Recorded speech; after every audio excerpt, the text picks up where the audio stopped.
How's it going, everyone? Welcome to Loft 801. My name is Diego, and this video is a review of DJ Caruso's romantic drama, Redeeming Love. This film was adapted from Francine River's 1991 novel and was released on January 21st, 2022. This is my first review, and I wrote it a couple of months ago, so I've been going back and forth on how I feel on the movie now, but I'm mostly sticking to what I originally thought. Please take a second to like and subscribe, and hit the notification bell. Lastly, this review will contain spoilers, so continue at your own risk. Now, the movie takes place in the 1850s California gold rush and is centered around Sarah, portrayed by actress Abigail Cohen. By the age of 8, she was rejected by her father, orphaned by her mother, and sold into prostitution to a brothel owner named Duke.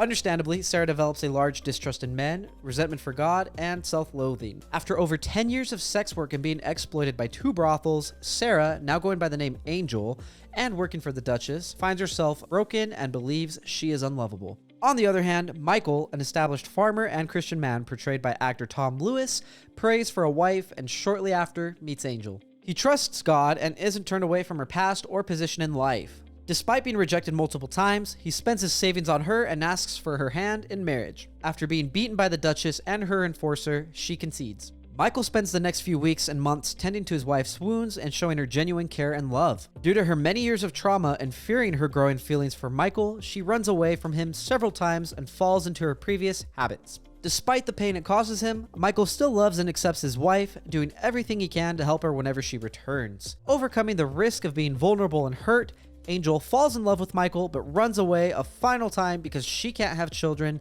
and knows Michael wants a family. She uses the skills Michael has taught her to live on her own and work as a cook, and is doing well until Duke catches her and forces her to work in his newest brothel. Here she prays to God and is given the courage to stand up against Duke and save 2 young girls. She exposes Duke to the townsfolk and they side with her, destroying the brothel and hanging Duke. A few years later, Angel, going by the name Sarah again, has opened up a school for young girls and provides them with shelter, protection, and an education.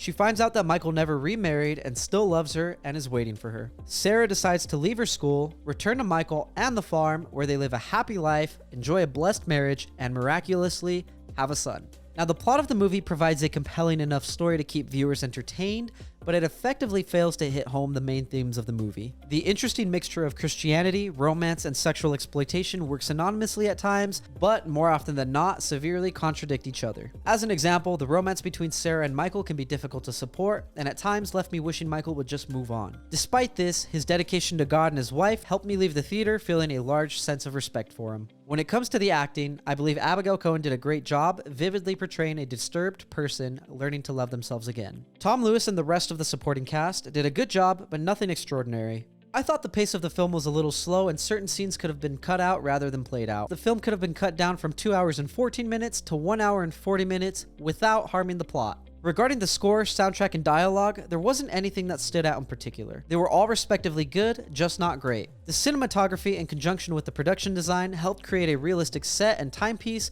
with some interesting visuals and beautiful sunrises. Overall, the average movie viewer would likely find this movie interesting and generally enjoyable. However, it is far from a perfect film. The romance doesn't quite feel romantic and may leave some viewers disappointed. The inclusion of Christian themes doesn't make this a movie for Christian viewers, and I don't think many of them will like it. Nevertheless, despite these criticisms, I still think the movie is worth watching. Sticking true to its title, Redeeming Love shows that there is no brokenness, love cannot heal. I have one final disclaimer I want to put out. It's hard for me to find a movie that I don't find enjoyable.